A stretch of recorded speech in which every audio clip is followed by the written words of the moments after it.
the moment we've all been waiting for, the quarterfinal games of the college football playoff. And we're going to start Friday night, the Fiesta Bowl, your Penn State Nittany Lions versus my Mountain West Boise State Broncos. The line here, 10.5. I'm going to let you go first, Steve. You're the PSU guy. How are you feeling about this game? So, I don't normally look at history stuff, but there's some really interesting history with this game. Yes. Although these two teams, I'm pretty sure, have never played each other. Both of them have great records in the Fiesta Bowl. Yes. Penn State is 7-0 all time in the Fiesta Bowl. I believe Boise is 2-0 all time in the Fiesta Bowl. And had wins. Or maybe 3-0. I don't know. Something like that. They're both undefeated. Yeah, and had wins as they were underdogs each time. This is a great place that both of them want to be. Two very solid teams. Boise State, you and I were high on them all season, higher than I think anybody was preseason when we said they were the best team in the Mountain West. I know you thought UNLV was right there with them, and they were right there with them, for most of the season. But we were both high on them, and we were on them to not only make the college football playoff, but to get one of those top 4 seeds way earlier than anybody else. I love Boise State. I love the story. I love Genty. I honestly think, and I'm trying not to be a homer on this, I think Penn State is the better team. I think the strength of Boise is their running. Obviously, the strength of Boise is their running game with Genty. I think Genty is obviously the best running back in the country this year. That's not even a doubt. That's not even a question. The question to me is, where does he fall on the all-time greats? It's a position that it's not as big of a priority as it used to be in college football. If this guy would have done this 20 years ago, 15 years ago, he would have been, everybody in the country would be talking about Genty, and obviously would have won the Heisman, I think, just kind of with his position. But he is the strength of this team, and the strength of Penn State, their defense, top 10 defense, top 10 rushing defense. I think it's like the strength of the two collide. Yeah. Which I think is really interesting. I do think Boise State will be able to run the ball. I think they'll have some success. I think Genty is just so good. Is just too good. No one is ever going to completely stop him. But I think Penn State has the players, the personnel, the defense, the defensive line to at least slow him down enough that it's not going to be the big busted plays. It's not going to be where he can take the game over. And then I think it switches to the other side. Because I think it's going to be a bit of a stalemate. The Genty versus the Penn State defense. It goes to the other side. The Penn State offense versus Boise defense, which Boise led the nation in sacks. You talked about that all year. Great pass rushers. Yep. But so you have that part of their defense. On the other hand, you have their secondary is not necessarily the greatest. You had worries about that coming into the season. There were times where their secondary has performed. I mean, it always helps when you have a great pass rush. Right. But there's also been times where they've been exposed. I think that's where the game comes down to. Tyler Warren, to me, Boise, the best player on Penn State is Tyler Warren. And unlike Genty versus the Penn State defensive line, I don't think Boise has anybody in their secondary that can cover, slow down, stop anything Tyler Warren. I think Drew Aller will be good enough to get him the ball and maybe even spread the ball around to the wide receivers. I think that's what it's going to come down to. And so I like Penn State to cover the point spread, to cover 10.5. I like them to win by about 2 touchdowns. A lot of the national pundits are saying, oh, this is a game, it's going to be a blowout. This is the one that has the biggest chance. I don't see it as a blowout because I think Boise is strong enough in the areas that matter, their pass rush and their running game, to keep them in the game. Yep. But I do like Penn State to win by about 2 touchdowns, which is why I picked them to cover the 10.5 points. Well, unfortunately, this is a betting show, and I want to make winning bets. And I am agreeing with you. I'm taking Penn State minus 10.5. I trust that bet better, mainly because of PSU's defense. I hope Boise wins. I'll be rooting for Boise. Right. I'm not putting my money on Boise, but I'll be rooting for Boise. But I'll tell you, this Penn State defense is something of another planet. Yes. They are really, really, really good. Genty's going to have to be just a complete and utter beast. And he can do it. Yes. He can do it.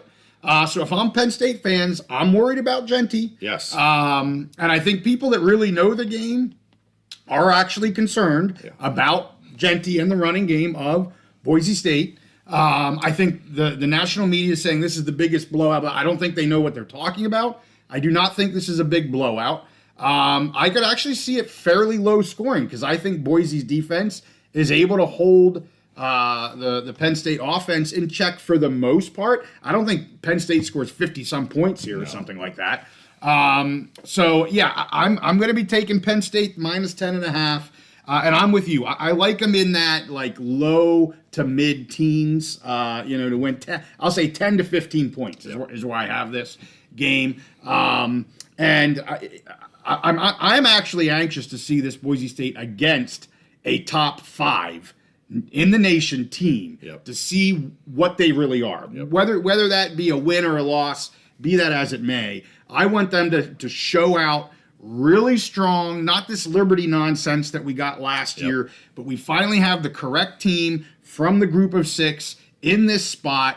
I want them to have a great showing. I think they will have a great showing. I'm just not sure they're able to cover this, although I will be rooting for them. So, I do have some further thoughts. Okay.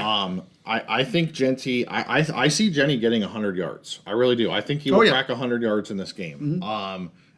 I will say I think that if Boise is to win, I think Jenny will get 100, but I think largely he will be neutralized as far as not being able to take over the game.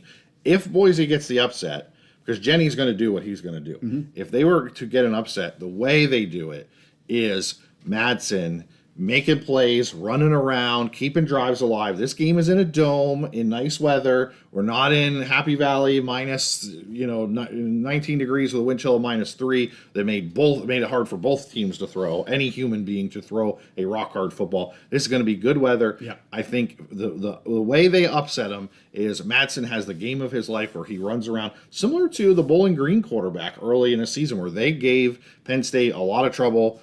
I think that's what they have to do to upset him. And I don't know if Madsen is Maddox. It's Maddox Madsen, right? I don't know if he's capable of doing it to that level against a team like Penn State when you got Abdul Carter chasing you down, Denai Dennis Sutton on the other side.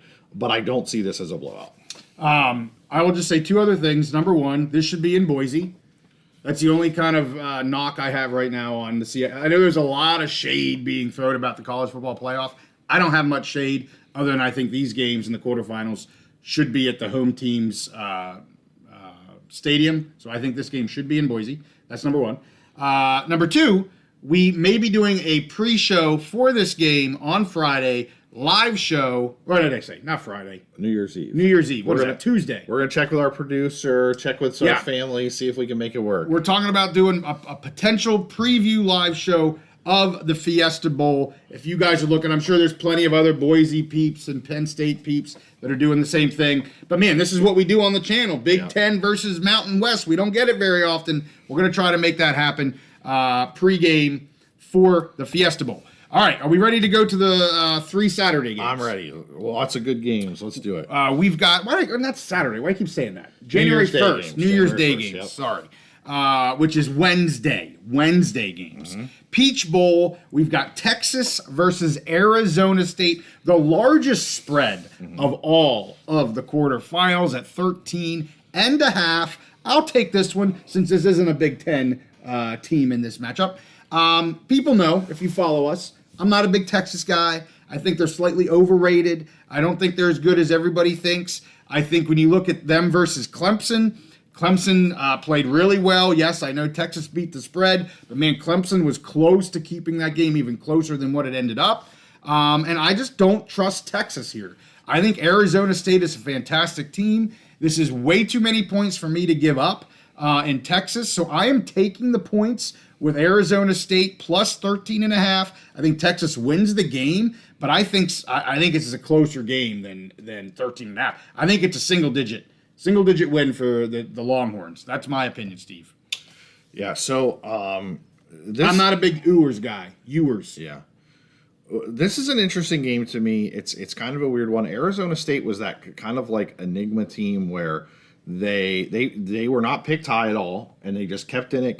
They kept in games. They're like the pimple on your ass that won't go away. They're a scrappy team, and they win the Big 12. They deservedly go to the college football playoff. I think they're going to give Texas a lot of those same problems that they gave to other teams. I think Texas wins the game. On paper, just like we talked about Alabama, on paper, Texas is, we should win this game by 40, 50 points. They're just a fantastic team. But Texas kind of underachieved at different points this year, and Arizona definitely overachieved. Yes. I think they make this scrappy. The point spread to me, I think is just a little bit out of line. So I'm taking Arizona State plus 13.5.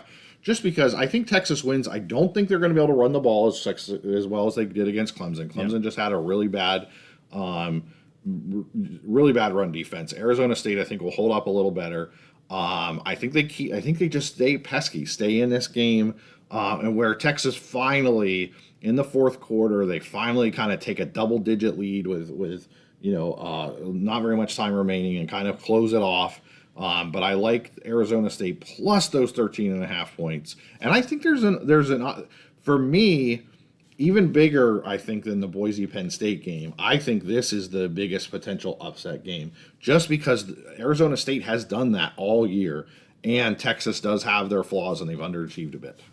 Yeah, well, John thinks Arizona State wins straight up.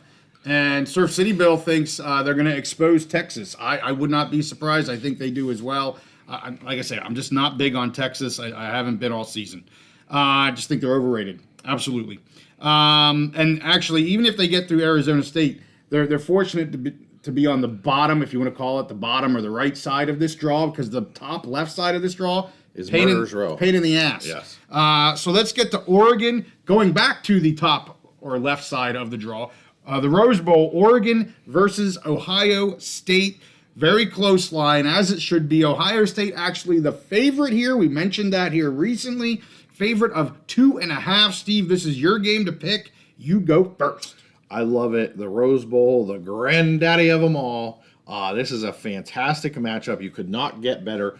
Unless you say, we wish this game would have been the championship final or a semifinal. Yeah. But to play in the Rose Bowl has to be so happy. As a Big Ten fan, I'm happy. Just an amazing matchup in this game. To me, could be the top two teams in the country. I think on paper, you could definitely make that case. We saw an epic matchup early in the season. And Oregon won a close game. They were able to close out the season, win the Big Ten championship. Ohio State had their stumbles. Mostly basically just that big stumble against Michigan. Right. But they absolutely destroyed Tennessee and actually used their skill players. They tried to go in. They have this mental. Ryan Day and Ohio State have this mental roadblock against Michigan. They want to show they're the big bad bullies on the street, and so they would try to go in and out tough them, out physical them. And they forgot, we've got amazing wide receiver core. We've got 12 5-star wide receivers on our roster. They forgot it temporarily, but they sure remembered it against Tennessee. And they went back. Chip Kelly and Ryan Day drew up an amazing game plan. I mean, they nearly knocked out Tennessee with the first 3 punches of the game, basically. Right. And what they drew up and how they executed. They just have so much talent. But Oregon has a ton of talent too. Dylan Gabriel has been amazing all season. I think Oregon has the advantage there. Oregon is one of the few teams they match up pretty nicely as far as the wide receiver skill position. And I think they actually are one of the few teams that has a secondary that can hang with Ohio State. I think this will be another high-scoring offensive game. I like Dylan Gabriel a little better. I think Oregon will win straight up, but it would not surprise me if either team wins. I think these might be the best 2 teams in the country. And because I think it's so close and so even, I'm just taking Oregon plus the 2.5 points. I think this is a true coin flip game. It may come down to who has the ball last, just like the first game. Ohio State had the ball last, but they ran out of time. Right. Another 30 seconds in that game, and maybe Ohio State wins it. Who knows what happens in this game? Coin flip game, so I'm taking Oregon plus the 2.5. Yeah, it's tough. This is going to be another great game. I think this is the best 2 teams in the country. I've picked Oregon to win the national championship on several pods outside of here. But I'll tell you what, you would like to see this as either the final or at least a semifinal game. It's a quarter. And like you said, it's in the Rose Bowl. You're going to have to beat them anyway, so beat them now. But I'm with you. I'm going to take the points with Oregon. Not surprised at all if Ohio State wins this game. But the Ducks have been so consistent. Dylan Gabriel's been fantastic. And Ohio State, they just, to me, there's been too many questions throughout, not major questions, but little hiccups here, little hiccups there. And I'll tell you what, Oregon they just did what they do all season long. I have no questions about them at all. They could absolutely lose, but I think they're the safer bet, especially getting points. I like Oregon plus 2.5, and I agree with pretty much most of everything else you said there, Steve. It's amazing. I'm looking forward to this game so much. Yeah. And I have so much respect for both these teams, and they're the two teams that beat my team this year, Penn State, both by a one-score margin, but both teams just amazing. I think it's a fantastic matchup in the Rose Bowl. Yep. All right, last one, Sugar Bowl, and we've got Georgia versus Notre Dame. Notre Dame beating Indiana in the first round of the CFP. Georgia, of course, getting that bye, being the SEC winner here. The line only 1.5. A little surprised that this line is this low. I'm assuming it's based on what Georgia kind of did towards the end of the season. Struggling along here a little bit, but And Carson Beck being out. For that's right. And Carson Beck being out. Yes. Yeah. But they're still just so daggone good. And they're the backup quarterback. He was able to come in. He was able to play. He got him the win there. So I just like Georgia. That Etienne, however you say it. Yeah. Fantastic running back. I don't think Notre Dame can keep up with Georgia in this game. And I think they're in for a rude awakening. And I know people are high on Notre Dame. Some people think Notre Dame maybe has a chance to win the whole thing. And good luck to them. But I just think Georgia, the Bulldogs, are far too athletic. I think they're just superior in just about every way. So I'm taking the Dogs minus 1.5. And the thing with Notre Dame is their main strength is running the ball. They're just a physical run the ball team, and whether that's their quarterback running the ball, they have a great running back. His name escapes me right now. Fantastic running back, had a 98-yard run against Indiana. Yes. And basically they got that lead against Indiana running the ball, and then they just kind of sat on it the rest of the game. They had different opportunities to put the game away, and they really didn't. Riley Leonard, their quarterback, I mean, he's good. Like, he's done everything they wanted him to do, but to me, he is not a game-changing quarterback. If he has to throw, if Georgia can stop the run or slow down the run, I don't have any faith in Riley Leonard being able to throw for them to win the game. Surf City Bill thinks Notre Dame will win. I'm going the other way. I think that what Notre Dame does good, Georgia is built to stop. I think Georgia's probably the better team. I just see these as two flawed teams, mostly with Georgia because their quarterback is out, Carson Beck. They've had some offensive line problems, but I'm taking Georgia to cover the 1.5 points. I think Georgia wins this by about a touchdown. Again, and it's not a knock on Notre Dame. I just don't think they have the offense to compete with a team like Georgia. Yeah. So it is what it is. And then also Kirby Smart, a fantastic defensive guru. I think he'll have a game plan because Notre Dame is pretty one-dimensional. They just don't have any good wide receivers. Their quarterback is kind of suspect. I think Kirby will come up with a very good game plan to make Riley Leonard beat them, and I don't think Riley Leonard can do that. So I'm going with Georgia to cover the 1.5. I agree. Well, we didn't agree on the majority of the bowls, but we agreed on 100% of the college football playoff games. We're both taking Penn State. We're both taking Arizona State. We're both taking Oregon and Georgia. So we have, that's actually 2 favorites and 2 dogs that we're taking, at least according to the Vegas lines here. So that's it. We got through them all. Yeah. And we'll have a few more bowls, and of course the last of the CFP that we got to do. So we'll have probably 2 more pick episodes because the daggone national championship game isn't for another freaking month. Yes, exactly.